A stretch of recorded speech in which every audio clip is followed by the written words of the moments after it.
Welcome to Constant Variables, a podcast where we take a non-technical look at building and growing digital products. I'm Tim Bornholt. Let's get nerdy.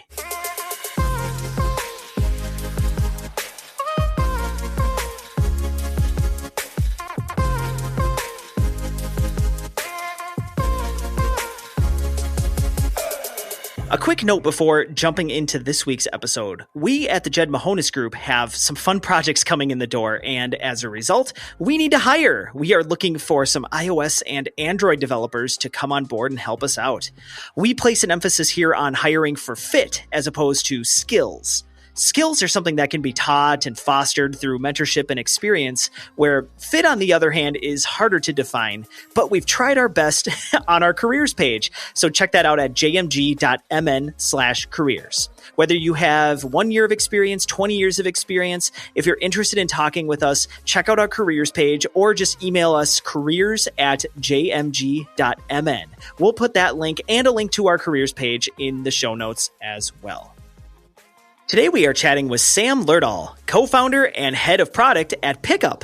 Pikup is a neighbor-powered delivery app which connects neighbors and friends who are already at local stores with people nearby who need something. Sam joins the show to talk to us about a whole host of things. We really go off into the weeds on a lot of different topics with entrepreneurship and running a business and lessons learned from the venture capital world. Seriously, you are going to really enjoy this episode. So without further ado, here is my interview with Sam Lerdahl. Sam, welcome to the show. Tim, thanks for having me. I really appreciate it. I'm very excited to have you on. I'd love it if you took a chance to talk to my audience here about yourself and kind of what got you into the whole Pikup game. Of course. So I met Tim, way back. Honestly, on like my first projects, I started working on projects in high school. The first one was an ed tech product called EduPass, and it was trying to track, student free hours in high schools. And Tim's company actually, quoted us for our first project or product before pivoting, which was like a bus tracker app, which now looking back on that, that's kind of crazy. But yeah, I mean, that was my first project, and I just kind of fell in love with software development and UI UX, building user experiences and interfaces, and how should it feel, and really just kind of solving problems with technology, or just honestly just in general. And so was very entrepreneurial kind of throughout high school, and ended up going to the U of M for a year. That's where I met my co-founders at Renera, which is now Pikup. And basically, spent a year at the University of Minnesota. Ended up, working on Pikup, then and there, and got a little traction actually, and got into the Techstars Target Retail Accelerator program. And so I ended up leaving school and taking some time to do that full time. So have been doing that, ever since. And, the occasional consulting and, just kind of, side project here and there. But I mean, it's been, Pikup full time. We're really trying to change the grocery space. I love it. And I want to make sure that it doesn't go unnoticed that you mentioned before we recorded that you were 22. And I think being that young and having as much experience as you do in this space is unique. And I wanted to get your thoughts around what you think age and being young, like how has that impacted your journey so far? Like, it made it easier, made it harder? Where do you fall on that spectrum? It's hard to say, like one or the other. It's definitely a double-edged sword, right? So on one end, it's really, really like new and exciting. I started doing when I was, it's been like 4 or 5 years since I've been doing this, and again, like I'm always learning more. There's so much more to learn. People to meet. People are so nice when you're young. It's like, hey, do you have 30 minutes to talk about this? Or, hey, I'd love to learn more about what you do.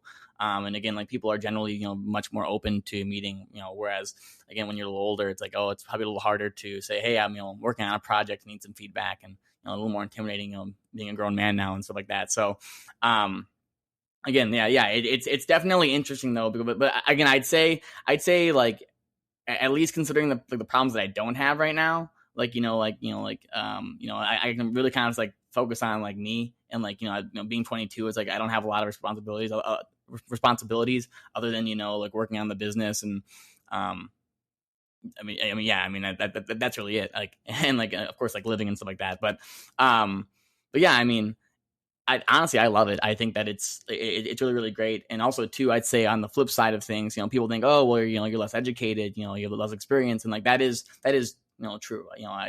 There are guys that I've worked with that have been doing this longer than I've been alive. But what's really, really fun about the entire thing though is that all of us working together. It's like, yeah, like they have 20 years of industry experience. Hey, we should build it this way. And I'm thinking, hey, like this is how I want to, this is how it should feel. This is how it should be based on what I based on like methods and stuff that I'm doing, just creatively, or like I'm trying to think, like for example, like when you get people together for like a feedback session, right? Like you can do things like different ways, and not because it's to be different, but because I haven't done it before, and again, like I'm just like, hey, like I need to learn more about this, and so however I can do that, I'm going to do that. So that's been kind of cool.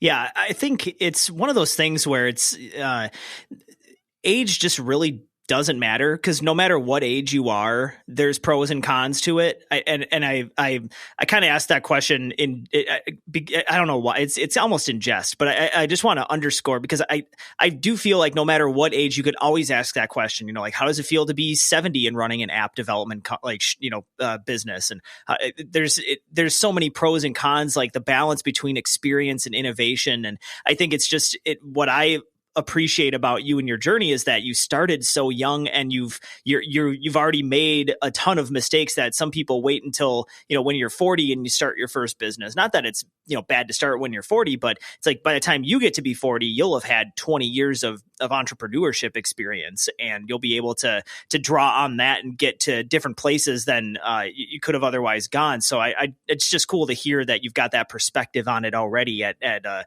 only being 22 years old. Oh, well, yeah, no, I appreciate it. Yeah, no, it's definitely different, than like some of my friends or peers, having to, take on some of these tasks, or like, like have like internal team issues that like you have to kind of figure out. It's definitely, yeah, a little unique. But again, I think to your point, like it's like whether you solve it or go through it, when you're 22 or 50, like it's the same problem that you kind of have to get used to and have to work through. And the more you can work through it, the better you get at it. So, I mean, more time to practice, I guess. Exactly.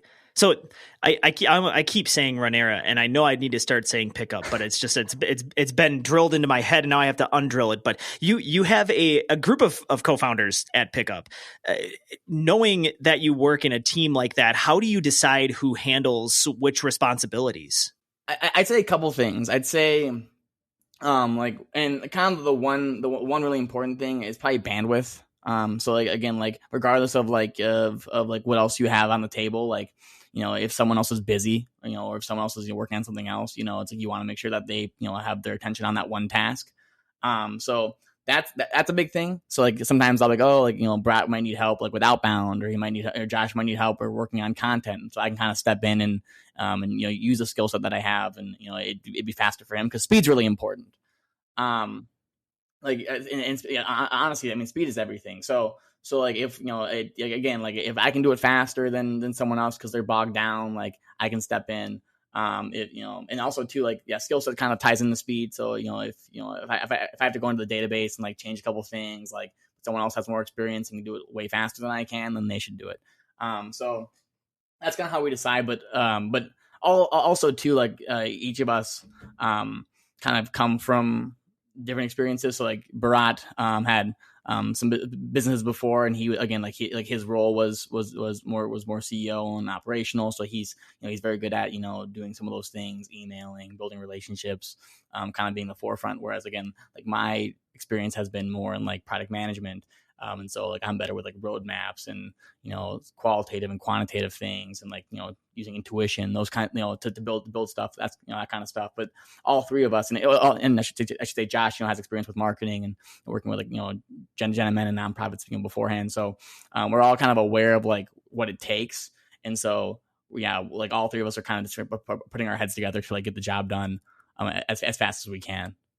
When you put your team together and when you guys came together, did you purposefully look for people that like had strengths in certain areas, or were you kind of trying to find, it seems like you have a lot of generalists and a lot of like utility players, you'd say in baseball, for example, where you can hit and be in different positions and everyone can kind of shift around. Was that something that you like intentionally came to, or is that just kind of a byproduct of being in a startup? Yeah. I I'd love to say that, that it was all on purpose.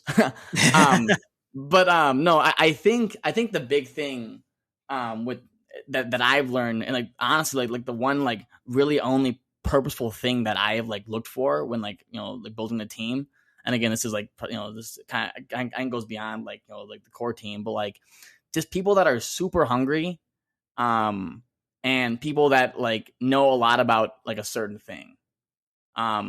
And so, and again, like it's tough saying, oh, I know a lot about UI UX because again, I'm 22. There are guys that have been doing this longer than I've been alive. So I'm careful to kind of to preach that. But again, from my experience, like I knew how to build like products end to end. As a high schooler, that I got pretty good at it. Like it looked pretty professional. Like so I knew how to build iterations from other ones too. So I kind of had an understanding of that.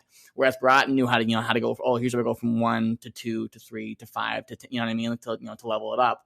And then Josh had a lot of experience doing outbound and marketing and putting the things together. So having that trust, I think was really kind of crucial.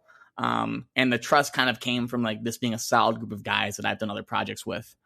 And so like generalists for sure. But at the same time, like there's definitely like some, again, like I like design, like I can do it faster. So like that's kind of my skill set. But again, but also as a small team, it's, there's this like, we say jump how high. So it's like our job again is just to get the job done. So it's like, if I have to step out of bounds and start writing emails that I'm not comfortable writing, I have to do it. Like action kills fear. So it's like, you have to just kind of jump into it and learn.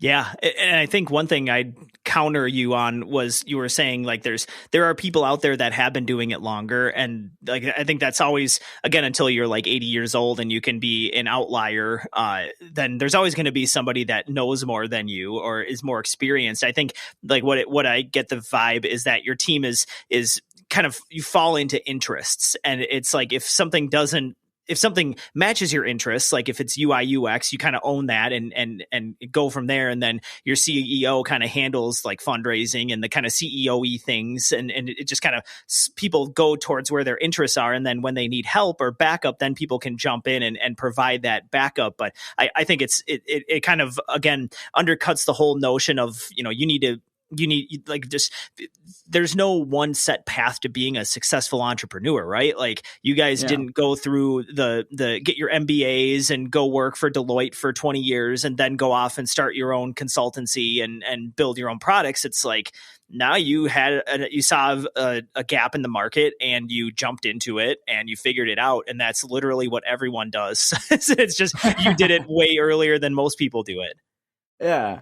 Yeah, and what was interesting too is like, because like it was kind of like it kind of got into like growing it even initially like as we began to hire people other than like this core this core team, and that kind of came with like like building it all out technically because we couldn't build it ourselves, but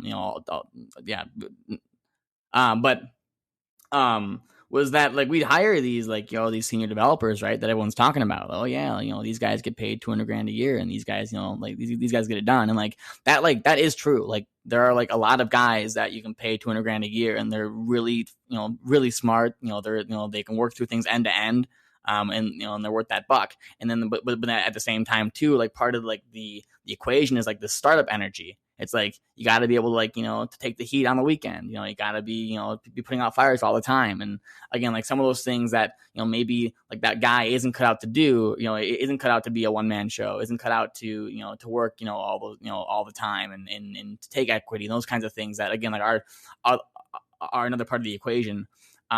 So again, like skill was important. Clearly it's important, but again, like at the same time, like we're really just about like speed and pace and velocity. No, that makes perfect sense. Since you brought it up and you were talking about the early days of development, I'm curious to hear where you did start with building the platform. Did you do it all in? It sounded like you brought in some outside help. So just talk about that, the early days of Pikup and when it was Renera, and talk through just how that experience went from going from the idea to actually having an app that you can start getting some usage for. For sure. No, there's a lot, like there was so much learnings, in this first couple of years that, it's not even funny. Like it was an absolute mess.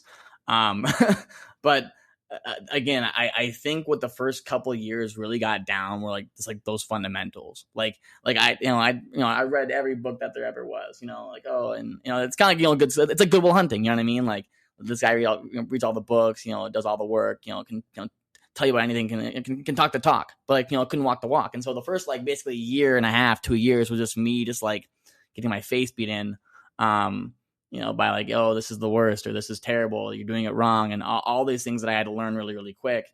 And again, like had to learn, because if we didn't learn those things, you just wouldn't know, and then you'd be building naively, and you just can't do that. And so yeah, like in the early days, I haven't thought about this in a while, but like our app was like all purple because I thought that was cool, and like trying to use like native elements to like be simple. I thought like white text and purple background would work, and it did, but it just didn't hold. It's bad. And again, like one big thing that we learned early on was like building apps is really hard. And so again, like us three had light technical experience, but definitely couldn't build like a GraphQL powered like shopping platform on React Native. So we had found some guys to help us out, and we had raised some money to kind of continue building the product out. And so we ended up working with a Modern Logic. I can shout out to those guys, phenomenal team, very, very smart guys. And again, like they built us a really great app. And again, they're talking about like team and needs and that kind of stuff. Like looking back on it, like I don't think that we needed an app per se.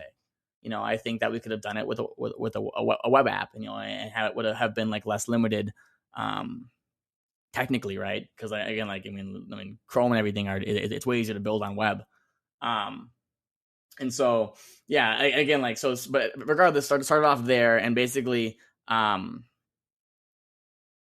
iterated over and over again. And because really there was no one that was like doing what we were doing, so really we had to kind of prove like each step of the way, and every time that we took like one more step than we should have, like with like building an app or doing whatever, like we'd learn from it, but it would also bite us, and you learn from that. So again, like initially it was about moving as fast and as calculated as we could. And so there's a handful of things that happened that like I kind of like kind of defined the product initially. And that was one, like when we had launched at the U and we're doing these drops, people, they were helping each other, like because again, for anyone that doesn't know, the Pikup is Renera, it's a peer-to-peer platform that basically we wanted to help neighbors connect with other neighbors to deliver things when one neighbor's at the store. So it's kind of like, hey, I'm at the store, who needs something? And basically the issue was that people thought that they deserved a lot more credit and rewards for like grabbing like a sandwich, which again, like as one does, we're kind of trained to like get a free meal for doing like the bare minimum. We're like, hey, sign up for the app and get $15 credit, and you use it and you delete it, right? And so bumped into problems like that, and what was super funny too is that as we grew out into more colleges and stuff like that, again, the problem just kept persisting, was like, oh well, this isn't enough work, / like I'm going to Chipotle for myself, and like part of the big user behavior change of like remembering your friend when you're at the store, like that was just really, really hard to overcome.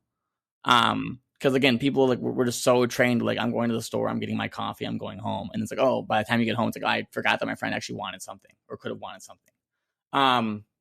And so when COVID hit, it was a double-edged sword because we had to pivot into like neighborhoods, and we had to move into doing these things called drops, which were basically like these like hey, like, Costco's coming to the neighborhood on Thursday. What do you need? So a very similar thing, but we were the ones that were fulfilling the deliveries. And again, it was even funnier. What was funny too is that even these grown adults, which again, like we thought would be like, oh yeah, like, I understand this community thing a lot better because they live in these neighborhoods that are established and they're staying for a while, whereas the college kids they're on for 4 years and they leave, so there's community there, but it's more so for the school.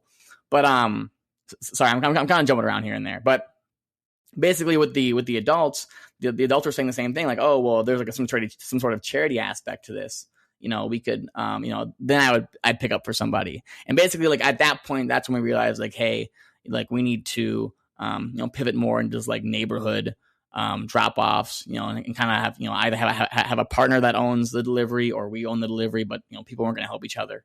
And so that's kind of how the business grew.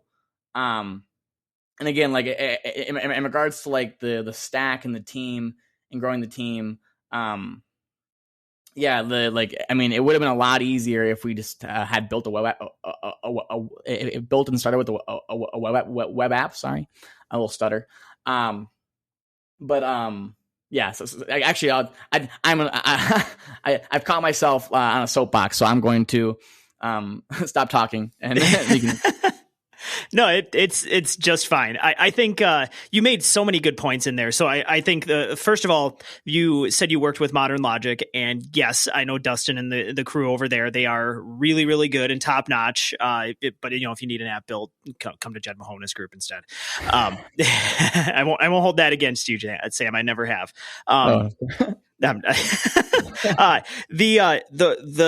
I think one of the most interesting things you said was that if you had a chance to go back, you would have never built the app to start. You would have worked on the web side of things. And I wanted to underscore that particularly because I think a lot of times people find that apps, because of like, they're still relatively novel. I mean, for the most part, people still feel like that's the hot new thing and like, ooh, you got an app and like that kind of thing. It's still kind of a big milestone in a business to say we have an app. But I still firmly believe that just like any other piece of software, an app is just a tool in the toolbox. And there are more than enough times where it is appropriate to pull out the app hammer as opposed to the website screwdriver for whatever your problem is. Love that. But it's one of those things, like I think people just get so caught up in the excitement of having an app that they don't actually think through what it means to their user to have an app. Because I know as a user, I hate going to the app store. Like if I have to go and download something again and set up an account and go through that whole process, it is such a pain in the ass. But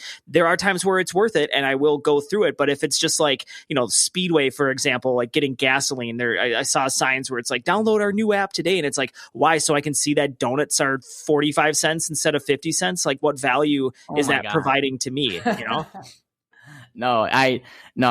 mean, you nailed it right on the head. It's just like, I saw that Lowe's had an app the other day, and it's like, why do I need the Lowe's app? I want, and like, honestly, like the funniest part about our whole experience is like, we spent all this time, probably 2.5 years or so, building out, an app, and it's a great app. It's great. It serves community. It moves the food and logistics. I mean, it's everything I want it to be. And the thought that I'm having right now, that I'm having every day, is like, man, I wish we had just like a web ordering platform. I wish people could order on the web because it'd be so much easier for people just to order. Like, and like, that's where we should, like, again, like, we should have started with the web ordering thing so that it was easy to order, and then you build out the other things. And so that's kind of like the thought that I have now and I would use later. But, again, I also can't say that, oh, I wish I would have done that earlier, because again, I didn't even know that earlier. So like, I learned it from going through this. So like, now I know, hey, like, before you start building, it's like, do you even want to go through the headache of having an app? Because apps are like, they're kind of the worst. And like, everyone like, and like, I mean, everyone is like, everyone's kind of like moving away from them anyways. Like, you're seeing like these what's it, like the Fast app or whatever on Android and iOS now, where you can like, like just use the app without downloading it. Like, oh man, like, just make web better. Like, yeah, Yeah, it's again, there is a time and a place for it, and there's plenty of times where an app really is the best solution. But I would say more often than not, I find that usually people think of apps when they should really be building websites, and when they do need an app, they don't even think that it could be an app. Like it's this weird like issue where you like I'm thinking of like internal business tools, for example. If you work in a factory or something where you're mobile and you're doing something from your phone and you keep doing this repetitive task over and over again, sometimes that is perfect for an app where it's just a quick thing. You tap a button, you fill out a thing, and you're done. Where and that can also easily be a website. But again, it just kind of comes back to listen to your users, listen to whoever's going to actually use the software at the end of the day and get their feedback to see whether or not it makes sense to be I guess whether in whatever format the digitally it should be. Maybe a TV app is better for Pikup. I don't know. That's up to your users, I guess. Oh, for sure. Well, I had a friend I was like, I have an idea for an app, like, you can feed the dogs. It's like, and like, you put the dog's name in, it's kind of like, and then you can, like, it has a schedule and, take it to the vet and all those things, like dog management. And but yeah, again, we were talking and I was like, like, you'd waste about $80,000 if you build this thing out, and not because like it's a bad idea, because like again someone's already doing it, and there's always more space to improve it. So like that's not the issue. The issue is because no one's ever beat by like their competitor. Like it's always like, I mean, but yeah, I was like the real problem that you're trying to solve is like my mom doesn't know how to use Google Calendar effectively to manage her dog schedule. So it's like if you had just like a web app that you could kind of tap through, link a Gmail account to, and then it would generate a calendar, like that would save you a bunch of money and a client side and everything. And it would still solve the issue of like my mom, being able to like, get her, notified that the dog has to get has to get fed every morning. So like, so yeah, like I'm totally all for that. Like, app, like have we thought about anything else first before we thought app? I mean, like, I mean, honestly, it could be like a PDF that you could print off and, mark it down with pen and paper. Like, right. I mean, that's ideal. Yeah. Honestly, pen and paper can sometimes be the right solution to your problem. Like, it doesn't have to jump into an $80,000 app. Like, if it can be at a minimum solved with a $10 notebook and a $4 pen, then you're made in the shade. But there was another thing that you had brought up was kind of retraining users and resetting user expectations. And I wanted to kind of dive in on that one for a second too. To me, it strikes me that the user, the kind of person that would use Pikup is, I'm trying to think of like how to phrase this right. Because I think of, there's certain people in my life where I know that if they're going to the store, they're going to text me and say, hey, do you want me to pick something up? It's like my neighbor and my sister and my wife. And like it's like those are the three people that I think would do it, and so I just, and it's not like a fault to everybody else that is in my life. Like there's a lot of lovely people in my life, but just making people have that level of empathy where they're going to go out of their way to think about somebody else to go through that, and then add it on top of it. Like you said, people expect a reward for doing like the bare minimum. I mean, just ask any like husband that says, hey, I unloaded the dishwasher, like where's my high five? And then every wife is kind of sitting there like, what's your point? Like you know what I mean? Like I think it's interesting, and I'd love to hear your thoughts around that. Of like, what steps did you take, or like how did you collect the feedback in order to kind of shift the way that the app was designed to guide people to be more thoughtful and empathetic and preemptive with asking whether or not they can go grab something for somebody? Yeah.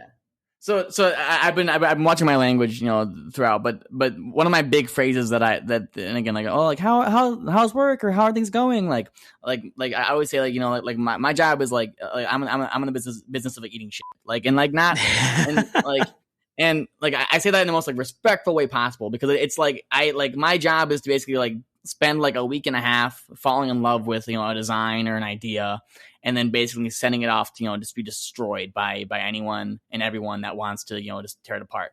And so but it's been in like falling in love with that process that I've really kind of have gotten to see the growth, because again, like the like what I've learned is that Like you have to just kind of like get things out as fast as you can because nothing survives the first launch.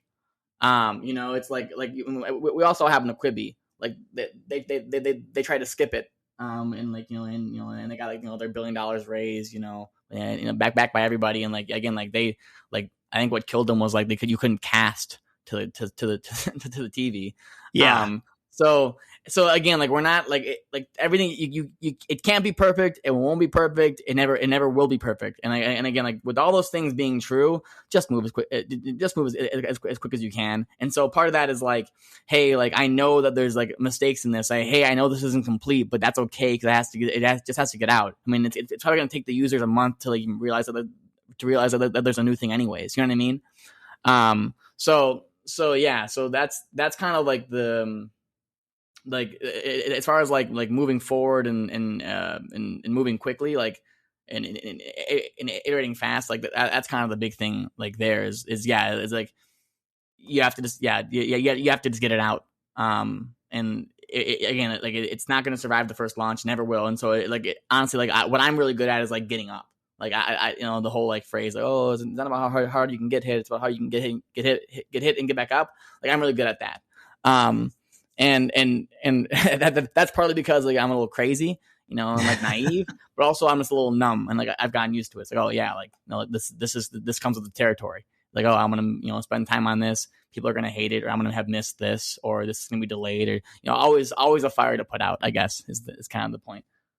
Well, yeah, and I would think that with regards to like adjusting user behavior and getting them to do a certain thing or perform a certain task, it probably is just relentlessly trying and failing and being a scientist in the true sense of the word, of setting up an experiment or gathering a hypothesis, I guess, first of all, setting a experiment, conducting the experiment, grabbing results, seeing what happened, and then coming up with a new hypothesis. And so what you would call maybe getting knocked down and getting back up, I would just call being a purebred scientist.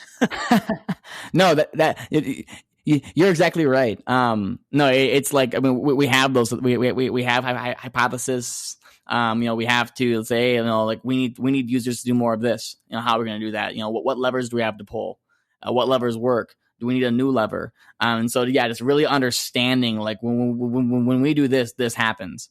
Like that's all the business is, like when we make calls and say that we, have the best, dev shop in Midwest, then this happens. Like it's the same thing. Like we, post a drop saying, hey, this is happening in the area. We have to, follow up a few different ways. And then, and then enough people join where, it can be packed and delivered and fulfilled. And, there's also a model there where like, there's money being made, and it's not being subsidized.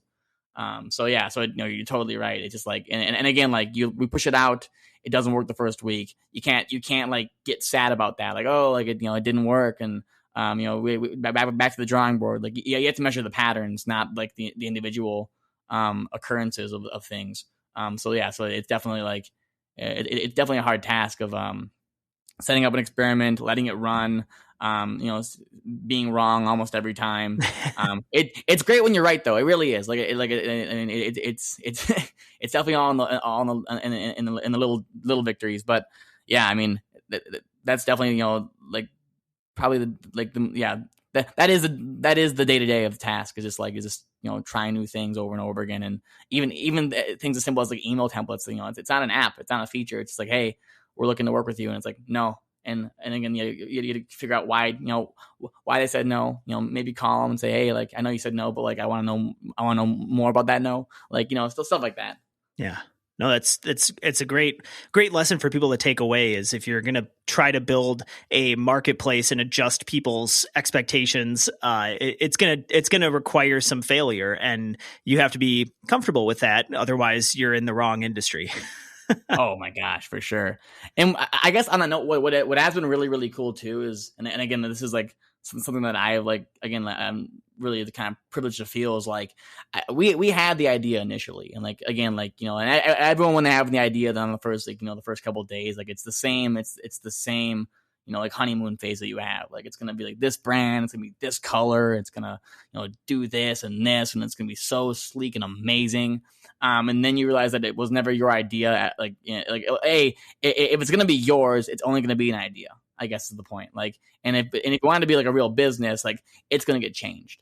And like, so you kind of have to go into it expecting it to change and honestly like lean into it. Like just get really excited when something changes. Like, hey, because when it's changing, that means that like it's evolving or that it's growing. Whereas like you get comfortable and things feel static and it's like, oh, it's working, but not, as good as you want it to. Like, again, like you kind of have to like, find energy to like, make people, make the team, want to change or want to try a new experiment and that kind of stuff. And again, like it's, definitely a roller coaster of ups and downs. One thing you had mentioned earlier was going through the Techstars Accelerator program, and I frankly would love to hear your experience in that. How do you think well, first of all, did it help accelerate the product or the business side of things? And if so, how did it do that accelerating? Oh, well, yeah. Techstars was amazing. Again, that was like our like first like big break, someone taking us seriously. And yeah, no, Techstars was an amazing experience. Again, like I think like any kind of like program like that, it's all about the people and the connections. So that was kind of like a really big thing for us, getting to network with, other startups that are just all from all around the world. I mean, that was super inspiring. And, again, like finding people that were more like-minded, being college kids, is kind of, again, is exciting. Again, having them be a little older, like, not be able to go out and get drinks after work. Like that was kind of a bummer, but it is what it is. But yeah, again, amazing experience. And again, like, I guess like it was of course a double-edged sword in a sense.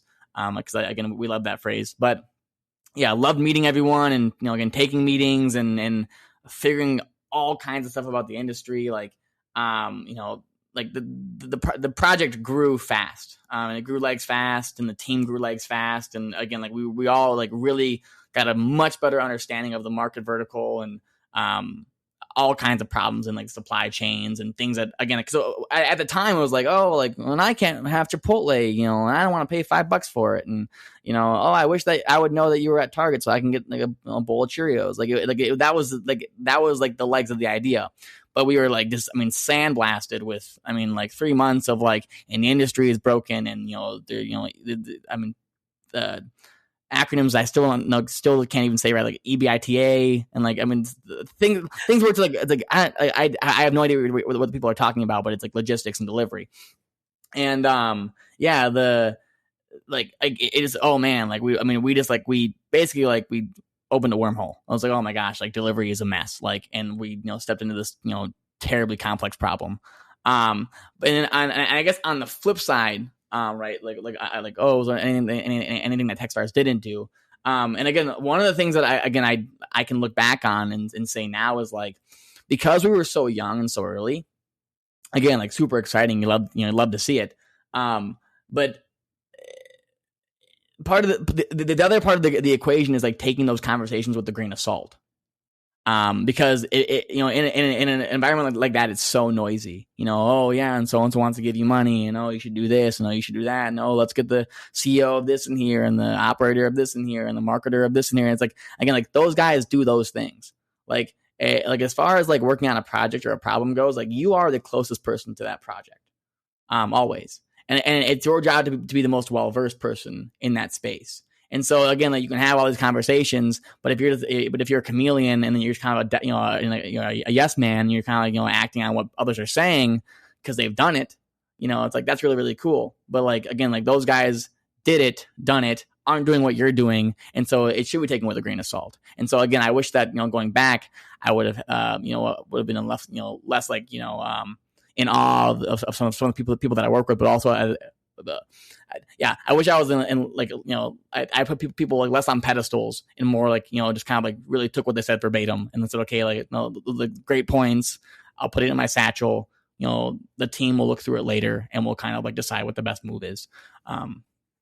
So that was kind of how Techstars was, but it was, again, like I'd say net positive. Like it's it's easy to get hung up saying, oh, I wish you would have done this or done that before. But again, like you wouldn't have known that, hence if you wouldn't have gotten this far. So it's, again, like I'm just grateful that the company has been around long enough to say that, it's changed this much. Well, and it's also, you were what, 19, 20, something like that at that point. So I think it is easy to, I mean, I still get in that case. There's still people that I see at meetups and events where you get a little starstruck and you get a little, you just kind of sit there and you're so grateful that this other person is there to give you advice or that is interested in you. So you kind of get that little starry eyed a little bit, but then, yeah, as you get older, you realize, like, they're not any more or less capable than you. They just had done it already, and so I also think that was really poignant what you said about being able to take someone's advice and not just immediately take whatever it was you were doing and put yourself on a different car or like on a different trail, because then you're kind of in the if you ever saw the movie Cool Runnings, it's like when the Jamaican bobsled team all of a sudden decided to be like the Swiss bobsled team, and they're like speaking in German and doing all this stuff that's like not them. It doesn't feel like them, even though it's good advice and it worked for the Swiss. It doesn't work for the Jamaicans. They've got their own style and their own way of doing things, and I think that is very applicable to whenever anyone offers you advice. And I try to always caveat that whenever I mean, I dole out advice, but I mean, you're the one listening to this podcast. So if you don't want my advice, you can always hit stop, I guess. But yeah, like it's just, I think that's really important when you take advice from anyone is don't get starstruck and don't just take it at face value. Like you have to kind of figure out how that advice may or may not be applicable to whatever situation you're in at any given point. Yeah. Oh, for sure. No, yeah. I mean, you really, and it's the same thing with like users too. It's like, you can't ask a user like, hey, like, we're trying to solve this. Like, what would you build? Like, cause like, if, because they'd say faster horses if they're asked, if they wanted, you know what I mean? Like, oh, like, you want cars? Like, no, I want a faster horse. So like, it's the same thing. It's like, oh, like, hey, so-and-so, like, we're trying to figure out, where the money's going in this process. Like, what do you know about this? And again, like that, you kind of have to you have to be like self-aware enough to know what you're looking for. But at the same time, open-minded enough to know that, okay, I don't know anything about this at all. Like what's important. And so again, like you just get better and better at like figuring out what's important. And again, like the better that you can become at that, like that's kind of where I think things kind of, like come together. It's like, oh, like I have experience doing this and I have experience doing this. And again, like over time, like that, like you just get, better and better at it. Oh yeah. A couple of times you've mentioned here with like how messed up the delivery system is in just logistics and everything is just, it's constantly a nightmare. I wonder how that relates to like the revenue model, because I know how typically delivery apps charge and generate revenue, but how does Pikup's revenue model differ from any other kind of typical delivery app? Yeah, so our big thing is like that, Pikup isn't one-to-one delivery and it's not on-demand delivery. Like I guess like first and foremost, like that's like the big difference between like I guess what you see like out there currently. And I guess what we are is basically like we are a shoppable neighborhood grocery route that you can join for free. And like just like see what's happening like in the neighborhood. And what's cool is like it's powered by the neighborhood. So we have partners that do weekly deliveries, and again it's kind of like the milkman but for everything, right? Oh, I need I need Costco groceries. Okay, I'll join Pikup on Thursday, and I need X, Y, and Z this week, and then maybe next week again. Part of the appeal is like, oh, if I need something next week, I can just join for $1.95 the next week. So it's really, really cheap in that sense because, you get everyone on the route to kind of get in the habit of ordering weekly. And that's really, really cool is that, we have people that are doing that, ordering weekly, just that. And again, it's equitable for everybody. The stores aren't, losing money here, and they're not being bullied by, a third party delivery company. On the flip side, the customers aren't paying like, 100% markup on like items. I again, like one thing that I always say is like, when you always get like those, free delivery ads from Chipotle, but whenever I click on it and whenever I enter my order in, it always ends up being like $20. And like, I don't remember that, a burrito costing $20. And so, yeah, so like, again, like because we batch it and do it in this way, it's a lot cheaper because the future is ghost kitchens and like ghost stores, right? Like you've seen GoPuff and you've seen like, those kinds of things. The issue with those stores, because it's a great idea. Oh, we'll just do delivery and focus on like the kitchen stuff. The issue is no one's tried the food before. So like I'm not gonna like, and like how often are you ordering like for the first time on delivery? You know what I mean? Like it's like generally when I'm using a delivery app, I'm like ordering food that I've gotten before. Yeah. And so again, like those guys in these companies just need like a way to like just like get a sample out and have it be super duper cheap. And so like this is a way to do that. And then on the flip side too, then like we're a tool for apartments and stuff to like monitor these deliveries, and that we're an amenity in that sense.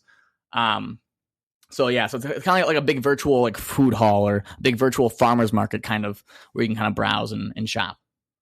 Do you think this idea of like a community based app where like you got kind of one list that somebody's going out and running and getting everything and dropping it off to the different houses do you think that would play better in like an international market or in like a culture where, like Americans, are all we're all known for how loving and community oriented and thoughtful we are of each other and our neighbors, right? There's a big sarcasm, air quotes, happening right now. But there's like other cultures like in Africa and out in Asia where they really are. It's very community centric, and they're like the setup of the community is very much like you are part of this. Like you have your family, but it's more important to be part of the community. Have you investigated anything like in international wise, or have you been really focused on just trying to make building the market here in the U.S.? Oh yeah. I mean, Pinduoduo is like it's just recently has a bigger valuation than Alibaba.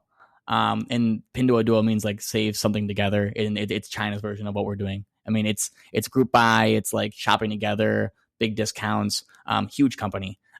They tried launching actually in California a couple years ago and it flopped.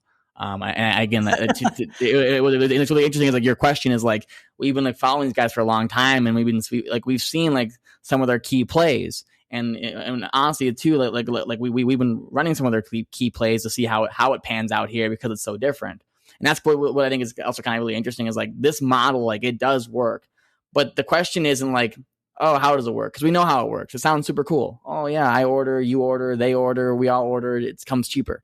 But it's like, how do you execute that and how do you get there? Which as turns out is a really, really hard problem to solve. Because like if you're not already at scale and you don't already have everyone's attention, how do you do that?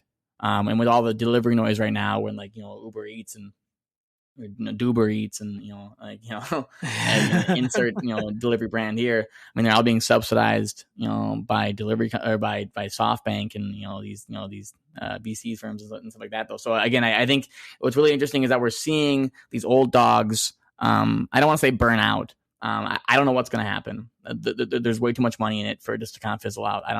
But again, also Enron popped, so who knows? But but yeah, it's interesting to see. I think regardless, the next version of food delivery, which again, it's weird to say that because it's like, I mean, delivery seems like it's just happening now, but that's kind of how these things work. It's like, Uber Eats started in 2009, 2008. It's so like it's kind of had its reign, and then like there's going to be a new company that is going to basically like the second version, of delivery where everyone basically knows what delivery is, and it's like, well, what does it do? And again, I think that it's social, it's social e-commerce, and it's something like what we're doing. And again, like we're not the only ones also doing this. Like there's companies like Zool out in New York that are working on something similar. But again, like everyone's kind of doing it a little different way, and so everyone's trying to just figure out how to like launch and spin it up. Yeah, there's so much again to unpack in that. I think just with the looking outside of the US and looking at how I think it's important. You got to look at your competition, obviously, right? And there's so much competition in the delivery space just here in the US. And it is interesting to see how much of like DoorDash and Grubhub and Uber Eats are just subsidized by VC money. And there was an article in the New York Times a couple of weeks ago about how like people were calling it like subsidized, like it was like nursing home for millennials, essentially, of just like subsidizing our lives to the point that we could live like kings, where those like it was like how you could get like a Uber ride in the middle of like downtown Manhattan for like $10 to get all the way across town, where if you were to take a taxi at any point, that would be like a $70, $80 trip,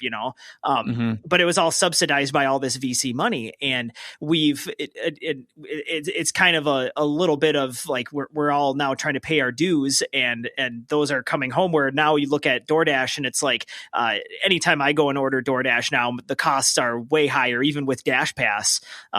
Because it's becoming more realistic of you can't expect to get like if your Chipotle burrito was $7 or $8 that you like drove to the store and picked it up and everything, that $8 doesn't mean that it's going to be $8 through a delivery. Like someone is going to have to take their time to go and package it up and bring it to you, and people aren't willing to, like, as we've seen with how much shortage there is around with hiring these days.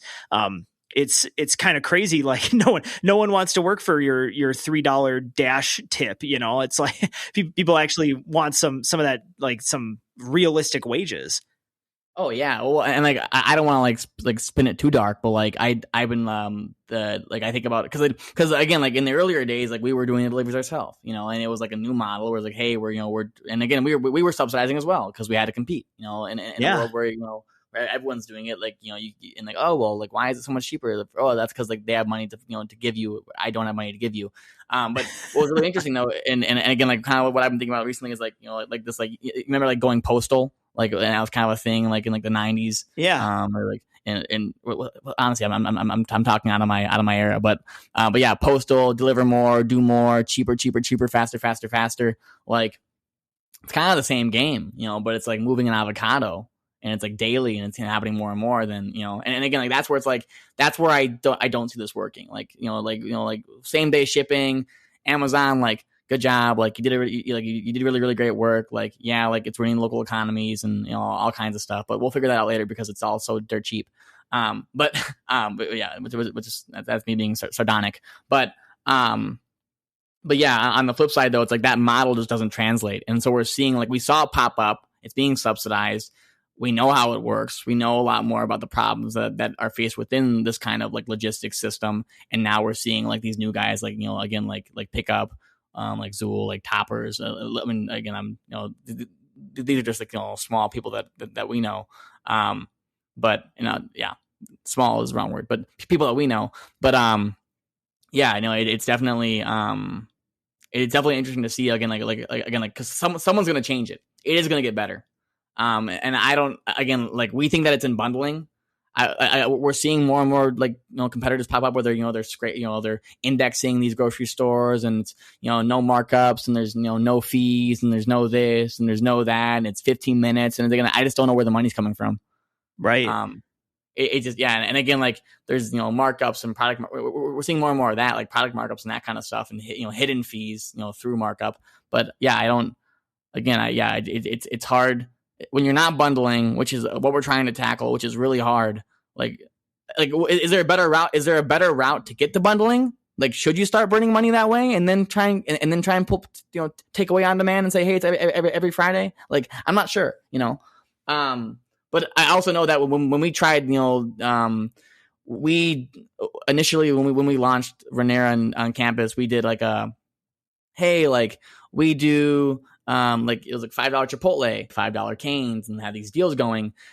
So we were talking about just the way that delivery apps are subsidized by VCs and how it's just if you actually understand how these apps are propped up and supported, you had mentioned, these companies are basically giving you money and you don't have money to give, which yeah. I thought was it was really an astute observation. And one thing I was thinking about is, people are becoming more aware of these, what, you could call them tricks, tactics, whatever, especially like we can start in the privacy realm of how technology works and how like all of these services were subsidized by selling your own private personal information.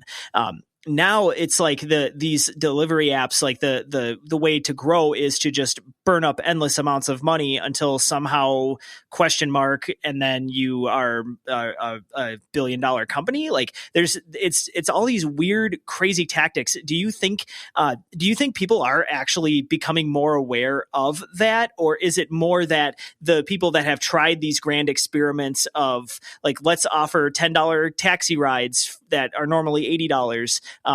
Do you think people are either, do you think people are becoming aware of that, or do you think that the VCs that are backing this are becoming aware of how that's just not a tenable process for growing a responsible company?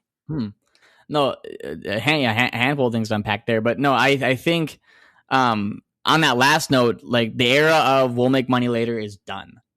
Thank God. We experienced that we've recently, not recently, but yeah, I mean we felt that pressure definitely. Like, hey, like where's your traction? Because like the idea was great, you know, but it's like where's the traction? Like what's the model look like? Like when are you making money? So and again, like, but you're still seeing people burn tons of cash, and you know everyone in there, you know, like, on like, you know, that has Instagram accounts, like, oh, now's the best time to raise money. Here's the link, you know, like click my link, like, you know, so like everyone's trying to, you know, make a buck still, but yeah, but for sure, like it's definitely like the era of make money later is over for sure, and. So yeah, so the not having money to give, I think also what I was going to say was like there is no shortcut. Like everyone's trying to growth hack, and like there are ways to growth hack. Like, you know, like you can like, you know, like next door, like partnering with like, you know, Remax and like, you know, and things like that. Like there are ways to like, you know, to get a lot of users fast. But the issue is when you start like, it's like when your growth hack is giving away money, it's like that's kind of stupid. Because like what I've noticed is like and no one's loyal to the like because you're not loyal to the value at that point, you know what I mean? Like you're not like growth hacking with like partnering with Remax. That's really, really cool. Yeah, and your house comes with a next door account. Like, oh, that's awesome. Like, oh, you know, here's your link. But like yeah, like, but saying like, oh yeah, like, you know, we get tons of users by having them spend $25 because we gave it to them up front, and then we get them hooked on our app service. The reality is that I'm just going to go, I have 4 apps on my phone that do the same thing, and I'm waiting for my next deal. You know, so and then that's more so customer retention costs, which doesn't really make any sense as a metric. I don't know who's measuring that, or why you want to measure that. It's been like it's very refreshing to hear you say both of those things about like that the era of we'll make money later is gone, and that this whole notion of growth hacking, while it is effective to a certain degree, is also just kind of BS. I've been in this industry since it started with building apps, and I've watched all these companies just kind of come out of nowhere and dominate under these circumstances that I'm just like, I don't understand how they get away with it and how like they actually do end up succeeding. And again, it always ends up being the way they succeed is by selling stuff that they shouldn't be selling, like people's private data, or they're like somebody is getting hosed over seriously by the way these companies grow. And it's I don't know if maybe it's like poetic justice or just sweet, like not like trying to sit on a high horse here and say that I've never made a mistake in my life or anything, but it's just like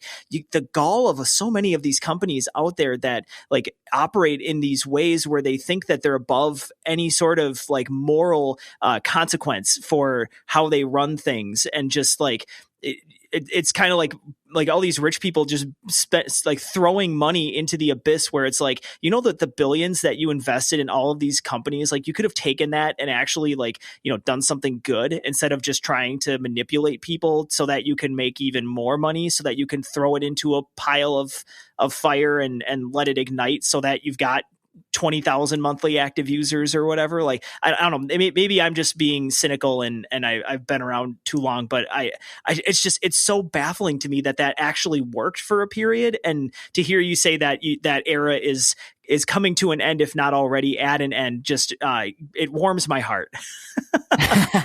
No, I'm with you there. I feel because, and again, like I don't like, again, like I'm you know, I'm honestly punching up because like I'm also not, you know, in Silicon Valley right now either. But yeah, no, I've heard it's harder to get money. I'm still also seeing these companies, you know, exist. Like, oh, like the no minimums, no this, no that. And again, I'm like, what's your end game? Like, what are you doing in the background? Like, you're working with brands, you're doing this, doing that. So like, I mean, also who knows? Like maybe they're doing what we're doing, and they're just, again, they're doing it a different way. They're burning the cash up front. They're getting all the users, and then they're going to try and pivot. That's kind of what I was saying earlier. Is like what we did. I mean, we said, oh well, it's $5 canes, $5 Chipotle, free coffees, and we get tons of density in these buildings. And we said, hey, now your building's unlocked. Peer to peer delivery. You can save money yourself. And it didn't switch. Yeah, like you flip the switch and you thought, oh yeah, now they're going to do this. And they're like, no, we like the free coffee and the cheap food. And again, like that's where it's like, yeah, you can have that strategy, but again, from what I've experienced, getting burned over and over again, it's like you gotta just like move slow and steady, and like just kind of keep cracking each nut. And like you can't like you really can't like skip ahead. I mean, you can, but generally, like the amount of fires and issues and tech debt you're gonna bump into for skipping ahead, it's just not worth it. And also it's not stable. Like you need stability, and stability comes with, a month of doing something over and over again, or stability comes with like a code release and then like, 2 weeks of like debugging. Stability isn't like a growth hack that gets you a ton of users, I couldn't agree more. Yeah. And I think this is a beautiful place to pause it, even though I could rant about this for hours, but I have a whole back catalog of episodes. You can hear that, I guess. Sam, how can people get in touch with you and learn more about Pikup and all the awesome stuff you're doing over there? For sure.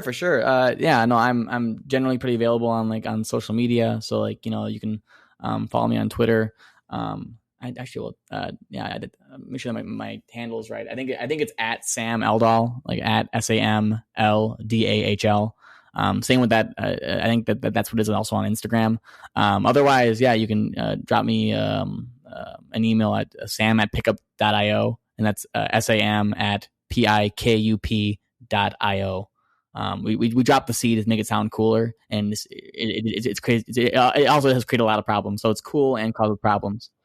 It sounds to me, Sam, like it's a double-edged sword. Oh man. No, yeah, that is right. Thank you so much for joining me today, Sam. This was awesome. Thanks, Tim. I appreciate it, man. Always fun. Thanks to Sam for joining me on the podcast today. You can learn more about Pikup at trypikup.com. That's Pikup without the C. Show notes for this episode can be found at constantvariables.co. You can get in touch with us by emailing hello@constantvariables.co. I'm Tim Bornhold on Twitter, and the show is CV_podcast. Today's episode was produced by Jenny Karkowski and edited by the ferocious Jordan Doust. If you loved this episode and could spare just 1 minute of your time, we would love it if you left us a review on the Apple Podcasts app. Just head to constantvariables.co/review and we'll get you to the right place. This episode was brought to you by the Jed Mahonis Group. If you're looking for a technical team who can help make sense of mobile software development, give us a shout at jmg.mn.